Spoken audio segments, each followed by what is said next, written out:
तो उपभोक्ता शिकायत कहाँ, कैसे और क्यों करें, ठीक है।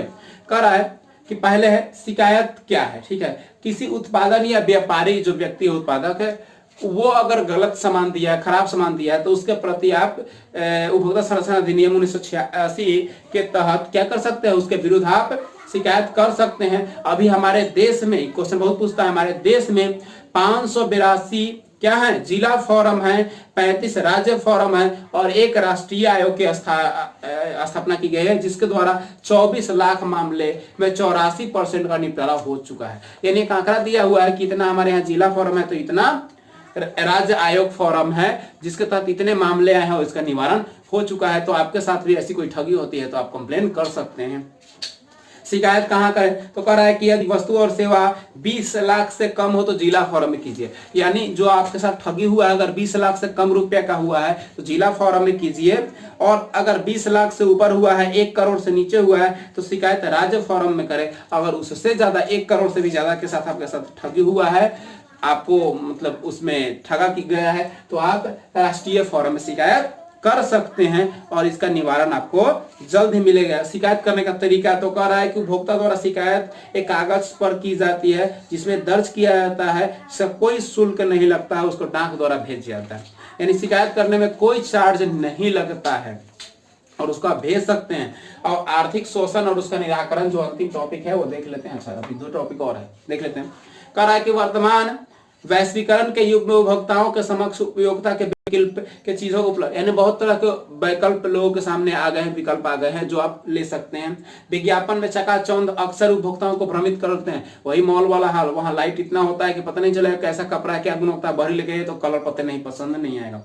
वस्तु को खरीदने की आवश्यकता ताकि पूर्ति हो सके, और अक्सर उत्पादन बड़े पैमाने पर बड़े व्यापारियों द्वारा उपभोक्ताओं को शोषण किया जाता है। और यह आवश्यक है कि उपभोक्ता इन बात को समुचित जानकारी प्राप्त कर ले कि उत्पादन का शोषण कर रहे हैं, और मुक्त पाने के चक्कर में, यानी वही जो लुभावना देता है कि मुक्त पाने के चक्कर में अक्सर लोग शिकार हो जाते हैं। विश्व में अन्य देश में हमारा देश भी इन सारी चीजों में शिकार होता है। और हमारे देश में भी संवैधानिक संस्थाओं की स्थापना की गई है जो उपभोक्ता शोषण के विरुद्ध आपकी सहायता करेंगे। यानी उपभोक्ता जो शोषण किया जा रहा है उसके विरुद्ध आपको सहायता करेंगे। और निम्न स्तरीय कह रहा है कि राष्ट्रीय स्तर और राज्य स्तरीय संस्थाएं जो है, जो 2 और संस्था बनाया गया है जो कि आपकी सहायता करेगा। पहले मानवाधिकार आयोग, दूसरा का सूचना का अधिकार। ये मानवाधिकार आयोग और सूचना का अधिकार, यानी मानव का क्या अधिकार है वो आयोग है, और दूसरा है सूचना पाने का अधिकार। तो कह रहा है कि मानवाधिकार क्या है, तो कह रहा है कि हमारे देश में राष्ट्रीय स्तर का एक उच्च संस्था है जो मानव के अधिकारों की रक्षा करता है और उसके हितों की सुरक्षा प्रदान करता है। इस संस्था को राष्ट्रीय मानवाधिकार आयोग हम लोग कहते हैं। इसको UNDP चलाता है, यूनाइटेड नेशन डेवलपमेंट प्रोग्राम, जो संयुक्त राज्य अमेरिका की तरह ही संचालन होता है। यानी पूरे विश्व में ये फैला हुआ है, लगभग सभी देशों में। राष्ट्रीय मानवाधिकार आयोग का महत्व इस बात से है कि इसका अध्यक्ष भारत का उच्चतम न्यायालय होता है। यानी जिस देश में ये मानवाधिकार रहेगा उसका जो मुख्य जो अध्यक्ष होता है वो क्या होता है, जो हमारा सिविल जो दिल्ली का उच्च न्यायालय है, उच्चतम न्यायालय, तो उच्चतम न्यायालय का मुख्य न्यायाधीश जो होता है वो होता है। इस तरह से देश में राज्य अधिकार आयोग का भी गठन किया जाता है, जो यानी राज्य में भी राज्य अधिकार का गठन किया जाता है। देश में तो हो गया वो, और राज्य में जो हाईकोर्ट होता है उसका मुख्य न्यायाधीश होता है। कह रहा है कि इस अधिकार पर महिला के ऊपर हुए अत्याचारों और शोषण के विरुद्ध शिकायत की जाती है, जिसके लिए महिला आयोग और राज्य स्तरीय महिला आयोग का गठन किया गया है। महिला आयोग के नाम सुने होंगे, जहां पर महिला के साथ कुछ प्रताड़ना होती है, दहेज प्रताड़ना या किसी भी तरह का कोई अभद्र घटना होती है तो महिला आयोग जल्दी एक्टिव होती है और महिलाओं की सुरक्षा में सबसे आगे तत्पर होती है। अब सूचना पाने का अधिकार है जिसको बोलते हैं RTI, राइट टू इन्फॉर्मेशन। इसके बारे में बहुत जानना जरूरी है, आपको बार बार क्वेश्चन पूछता है। सूचना पाने का अधिकार जिसको बोलते हैं RTI, राइट टू इन्फॉर्मेशन। ये सबसे पहले राजस्थान जिले में शुरू हुई थी और ये 2005 में शुरू हुई थी। अक्सर पूछता है कि RTI की शुरुआत कहां से हुआ, तो राजस्थान से हुआ 2005 में, राजस्थान के नागौर जिला से, ठीक है। 2005 ईस्वी में शुरू हुआ था। देखते हैं, उपभोक्ता अपने अधिकारों की रक्षा तभी कर सकता है जबकि उपभोक्ता वस्तुओं और सेवाओं को उत्पादन सूचना दे। यानी जब तक सूचना नहीं दीजिएगा कैसे आपको जानकारी होगा, कैसे जानेगा लोग कि आपको शोषण किया गया है। कह रहा है कि सरकार द्वारा जो राष्ट्रीय स्तर सूचना आयोग या राज्य स्तरीय सूचना आयोग का गठन किया गया है, वहां पे आप अपना क्या कर सकते हैं, सूचना दे सकते हैं। जब तक आप किसी को बताइएगा नहीं कैसे जानेगा लोग। कह रहा है सूचना पाने का अधिकार सभी इंसान को है, यानी सभी इंसान इसको जान सकते हैं। सूचना अधिकार तात्पर्य कर कोई व्यक्ति अभिलेखन तरीका से यानी लिख कर, पत्र पर, ईमेल के द्वारा, दस्तावेज, नमूना या इलेक्ट्रॉनिक आंकड़े के रूप में उसे प्रस्तुत कर सकता है। यानी किसी भी माध्यम से आप ऑनलाइन या ऑफलाइन की सूचना पा सकते हैं, जो कि 30 दिन के अंदर बताना जरूरी होता है। कह रहा है कि उसे आवश्यकता होती है जिसका आवेदन लोक सूचना अधिकार के समक्ष आवेदन किया जाता है और 30 दिनों के अंदर इसको बताने का जरूरी होता है। मैंने बहुत सारा आरटीआई किया है, कभी मैं क्लास में आऊंगा तो आप लोगों को दिखाऊंगा ये सूचना पाने वाला अधिकार, और मेरे पास उसका रिपोर्ट भी आया, जब भी आया, मैं आप लोगों को क्लास में दिखाऊंगा। आप मुझे बताइए कि सर आरटीआई कैसे करते हैं और आरटीआई के जवाब कैसे आता है, दिखाइए, तो मैं बिल्कुल दिखाऊंगा। आप लोग याद करके क्लास में मुझे पूछिएगा, ठीक है। तो इसी के तहत आपका इकोनॉमिक्स पूरा समाप्त हो चुका है, ठीक है। इसका टोटल क्वेश्चन आप लोगों को बनना चाहिए। टोटल इसका फेयर हम चेक करने वाले हैं। ये तो खत्म हो गया, वो भी खत्म होगा सब, उसका भी फेयर चाहिए। छुट्टी का दिन छुट्टी में नहीं गुजारना है, क्योंकि जिस दिन क्लास खुली उस दिन अगर फेयर चेक नहीं हुआ तो समझ लीजिएगा आप लोग क्या हाल होगा। तो इसलिए आप लोग को सख्त हिदायत है कि टोटल जितना भी बुक खत्म होता है, एक बुक समाप्त हो गई, अभी 2 बुक और बाकी है, और जो नागरिक शास्त्र बचा हुआ है वो आएंगे क्लास में, तो वही एक बुक बचा हुआ रहेगा, तो उसका हम लोग सारा चीज लेसन वाइज सॉल्व कर लेंगे। तो ये बुक समाप्त हो जाए, इसकी फेयर चाहिए, और बाकी जो ज्योग्राफी और हिस्ट्री में समाप्त हो जाएगी 15-20 मई जाते जाते, यानी लॉकडाउन में ही आपकी बुक खत्म हो जाएगी। लॉकडाउन बढ़ने वाली है, निश्चित रहिए, घर में रहें, सुरक्षित रहें आप लोग, यही हमारी कामना, और पढ़ाई जरूर करें। जय हिंद। तो उपभोक्ता शिकायत कहाँ, कैसे और क्यों करें, ठीक है। कह रहा है कि पहले है शिकायत क्या है, ठीक है। किसी उत्पादन या व्यापारी जो व्यक्ति उत्पादक है वो अगर गलत सामान दिया है, खराब सामान दिया है, तो उसके प्रति आप उपभोक्ता संरक्षण अधिनियम 1986 के तहत क्या कर सकते हैं, उसके विरुद्ध आप शिकायत कर सकते हैं। अभी हमारे देश में क्वेश्चन बहुत पूछता है, हमारे देश में 582 क्या है जिला फोरम है, 35 राज्य फोरम है, और एक राष्ट्रीय आयोग की स्थापना की गई है, जिसके द्वारा 24 लाख मामले में 84% का निपटारा हो चुका है। यानी एक आंकड़ा दिया हुआ है कि इतना हमारे यहाँ जिला फोरम है, तो इतना राज्य आयोग फोरम है, जिसके तहत इतने मामले आए हैं और इसका निवारण हो चुका है। तो आपके साथ भी ऐसी कोई ठगी होती है तो आप कंप्लेन कर सकते हैं।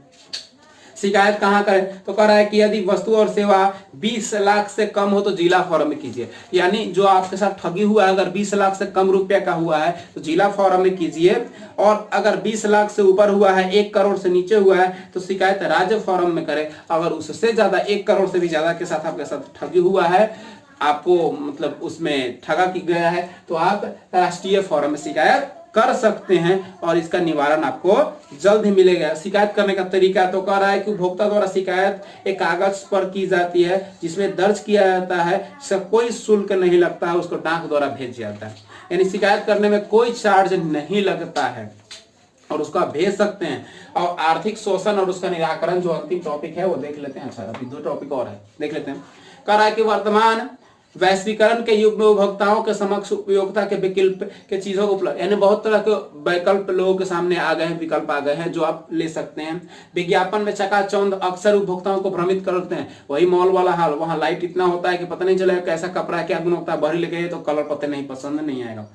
वस्तु को खरीदने की आवश्यकता ताकि पूर्ति हो सके, और अक्सर उत्पादन बड़े पैमाने पर बड़े व्यापारियों द्वारा उपभोक्ताओं को शोषण किया जाता है, और यह आवश्यक है कि उपभोक्ता इन बात को समुचित जानकारी प्राप्त कर ले कि उत्पादन का शोषण कर रहे हैं, और मुक्त पाने के चक्कर में, यानी वही जो लुभावना देता है कि मुक्त पाने के चक्कर में अक्सर लोग शिकार हो जाते हैं। विश्व में अन्य देश में हमारा देश भी इन सारी चीजों में शिकार होता है, और हमारे देश में भी संवैधानिक संस्थाओं की स्थापना की गई है जो उपभोक्ता शोषण के विरुद्ध आपकी सहायता करेंगे। यानी उपभोक्ता जो शोषण किया जा रहा है उसके विरुद्ध आपको सहायता करेंगे। और निम्न स्तरीय कर कि राष्ट्रीय स्तर और राज्य स्तरीय संस्थाएं जो है, जो 2 और संस्था बनाया गया है जो कि आपकी सहायता करेगा। पहले मानवाधिकार आयोग, दूसरा कर सूचना का अधिकार। ये मानवाधिकार आयोग और सूचना का अधिकार, यानी मानव का क्या अधिकार है वो आयोग है, और दूसरा है सूचना पाने का अधिकार। तो कह रहा है कि मानवाधिकार क्या है, तो कह रहा है कि हमारे देश में राष्ट्रीय स्तर का एक उच्च संस्था है जो मानव के अधिकारों की रक्षा करता है और उसके हितों की सुरक्षा प्रदान करता है। इस संस्था को राष्ट्रीय मानवाधिकार आयोग हम लोग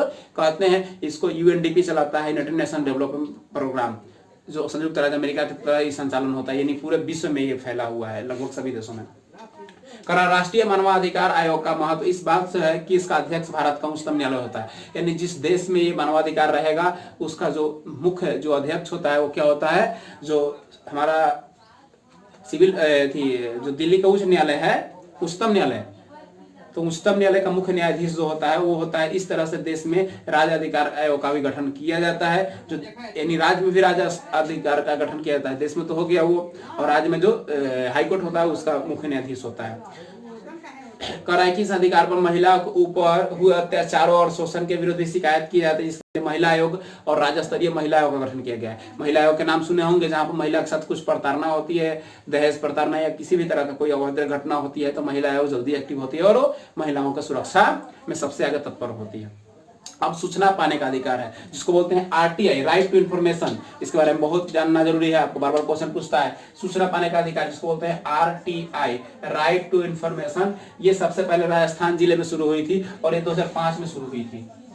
अक्सर पूछता है कि आरटीआई की शुरुआत कहां से हुआ, तो राजस्थान से हुआ, 2005 में, राजस्थान का नागौर जिला से, ठीक है, 2005 ईस्वी में शुरू हुआ था। देखते हैं, उपभोक्ता अपने अधिकारों की रक्षा तभी कर सकता है जबकि उपभोक्ता वस्तुओं और सेवाओं को उत्पादन सूचना दे। यानी जब तक सूचना नहीं दीजिएगा कैसे आपको जानकारी होगा, कैसे जानेगा लोग कि आपको शोषण किया गया है। कह रहा है कि सरकार द्वारा जो राष्ट्रीय स्तर सूचना आयोग या राज्य स्तरीय सूचना आयोग का गठन किया गया है, वहां पे आप अपना क्या कर सकते हैं, सूचना दे सकते हैं। जब तक आप किसी को बताइएगा नहीं कैसे जानेगा लोग। कह रहा है सूचना पाने का अधिकार सभी इंसान को है, यानी सभी इंसान इसको जान सकते हैं। सूचना अधिकार तत्पर कर कोई व्यक्ति अभिलेखन तरीका से यानी लिख कर, पत्र पर, ईमेल के द्वारा, दस्तावेज, नमूना या इलेक्ट्रॉनिक आंकड़े के रूप में उसे प्रस्तुत कर सकता है। यानी किसी भी माध्यम से आप ऑनलाइन या ऑफलाइन भी सूचना पा सकते हैं, जो कि 30 दिन के अंदर बताना जरूरी होता है। कह रहा है कि उसे आवश्यकता होती है जिसका आवेदन लोक सूचना अधिकार के समक्ष आवेदन किया जाता है और 30 दिनों के अंदर इसको बताने का जरूरी होता है। मैंने बहुत सारा आरटीआई किया है, कभी मैं क्लास में आऊंगा तो आप लोग को दिखाऊंगा ये सूचना पाने वाला अधिकार, और मेरे पास उसका रिपोर्ट भी आया, जब भी आया, मैं आप लोगों को क्लास में दिखाऊंगा। आप मुझे बताइए कि सर आरटीआई कैसे करते हैं और आरटीआई के जवाब कैसे आता है, दिखाइए, तो मैं बिल्कुल दिखाऊंगा। आप लोग याद करके क्लास में मुझे पूछिएगा, ठीक है। तो इसी के तहत आपका इकोनॉमिक्स पूरा समाप्त हो चुका है, ठीक है। इसका टोटल क्वेश्चन आप लोगों को बनना चाहिए। टोटल इसका फेयर हम चेक करने वाले हैं। ये तो खत्म हो गया, वो भी खत्म होगा सब, उसका भी फेयर चाहिए। छुट्टी का दिन छुट्टी में नहीं गुजारना है, क्योंकि जिस दिन क्लास खुली उस दिन अगर फेयर चेक नहीं हुआ तो समझ लीजिएगा आप लोग क्या हाल होगा। तो इसलिए आप लोग को सख्त हिदायत है कि टोटल जितना भी बुक खत्म होता है, एक बुक समाप्त हो गई, अभी 2 बुक और बाकी है, और जो नागरिक शास्त्र बचा हुआ है वो आएंगे क्लास में, तो वही एक बुक बचा हुआ रहेगा, तो उसका हम लोग सारा चीज लेसन वाइज सॉल्व कर लेंगे। तो ये बुक समाप्त हो जाए, इसकी फेयर चाहिए, और बाकी जो ज्योग्राफी और हिस्ट्री भी समाप्त हो जाएगी 15-20 मई जाते जाते, यानी लॉकडाउन में ही आपकी बुक खत्म हो जाएगी। लॉकडाउन बढ़ने वाली है, निश्चित रहिए, घर में रहें, सुरक्षित रहें आप लोग, यही हमारी कामना, और पढ़ाई जरूर करें। जय हिंद।